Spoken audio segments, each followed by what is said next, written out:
For May You Never, we are in dropped D tuning and capoed at the 2nd fret. So first of all, to get into the tuning, we'll take the capo off for a moment. Drop D tuning is a very simple tuning. Most of you will be familiar with it, I'm sure. We simply take the low E string, the 6th string of your guitar, and we tune it down to the note D. Then we'll capo, when that's done, we'll capo back up to the 2nd fret where John Martyn plays it on the original album. And now we'll find if we play a normal D chord but include the 6th string in the chord, we get that lovely rich bass sound, which is what he wanted. What we'll do here is we'll take a look at the chords that are involved in the song. As usual with John Martyn, there are not very many. And then we'll have a look at a standard accompaniment pattern that you can use throughout the whole song if that's the way you want to go. And it will be John Martyn's basic accompaniment pattern. And finally then we'll look at a couple of little licks that he tends to throw into this song, which you can choose to put in to your version or not as you want to. Alright, the chords we've got of course are a D chord, a normal standard D chord. And then if you're looking at your tab or your song sheet, you'll see that the next chord you see is G over B. To play that chord, we leave the ring finger where it is, and we move the first finger. The middle finger can come away. The middle finger is not needed for this chord. The index finger goes to the 5th string 2nd fret. All these frets are from the capo, of course, 2nd fret from the capo. That's G over B, I'm sorry. Then we've got an A chord, which you want to play as a half bar, covering the first 4 strings with your index finger at the 2nd fret. And that's basically it. There is a chord on your song sheet that's called B minor 6, but in fact B minor 6 is exactly the same shape as G over B. Don't worry about why it's given a different name. In this case, it's really not that important. It's the same shape as G over B. You'll play it either the way we played it before, or maybe, as I do, you might prefer to adjust the fingering for the point that B minor 6 appears middle finger and little finger taking those 2 notes. But it's not important, whichever fingering you find better. Those are all the chords you're going to see in this song. So let's look at our standard accompaniment pattern, and then we'll get into the little riffs and licks and little subtle things that he puts in to make it sound like John Martyn. Let's just grab a normal D chord. The standard accompaniment pattern is going to go essentially like this.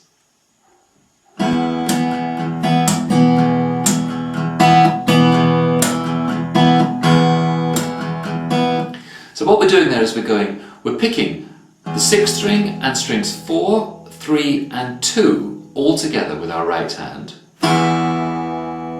Then slapping. 1, 2. On and 3 we'll hit the 6th string again twice. On the and of 3 we'll play the same 3 strings. Notice that on May You Never we don't play the 1st string very often in this song. We do a couple of times but not often. Here we're playing strings again, 4, 3 and 2. So far we have this.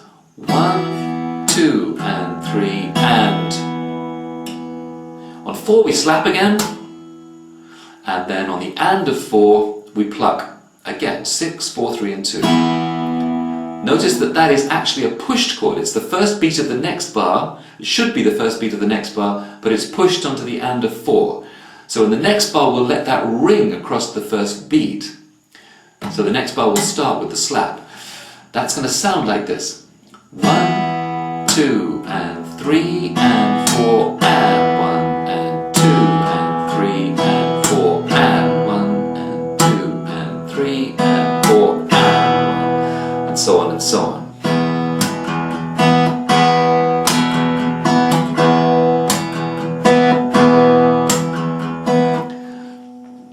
That would be your standard accompaniment pattern.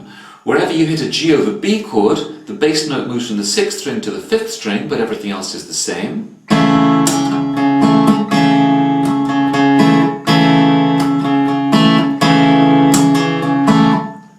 And whenever you get an A chord, the bass note is the 5th string, but everything else is the same.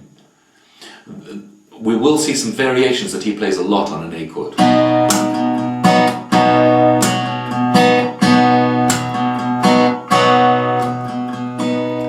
Those are our 3 chords. Really, you could play the whole song just from that.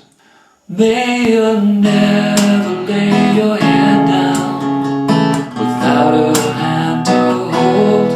May you never make your bed out in the cold. Well, I don't know how easy it was for you to follow that, but I was essentially playing the pattern that we've just looked at, but changing chords as the chords change according to your tab or your song sheet.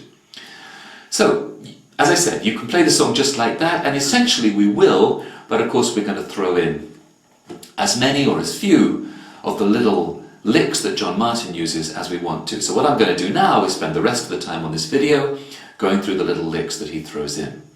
First of all, right at the very beginning, he starts with this phrase, which you recognize immediately, of course, and may the word and, this is free tempo, so the rhythm hasn't started yet. The word and is the 5th string open, and on the word may, we're going to hold down the 4th string.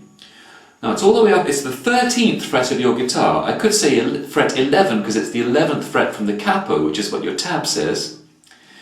But you'll see the double dot fret on your guitar, it's the fret higher than the double dot fret. That's the 4th string. And the 2nd string is on the double dot fret, it's the 10th fret from the capo. You'll play strings 4 and 2. May. Now slide that shape down 2 frets, to frets 9 and 8 from the capo, and play those 2, or if you want to, play the 5th string with those as well. Yeah.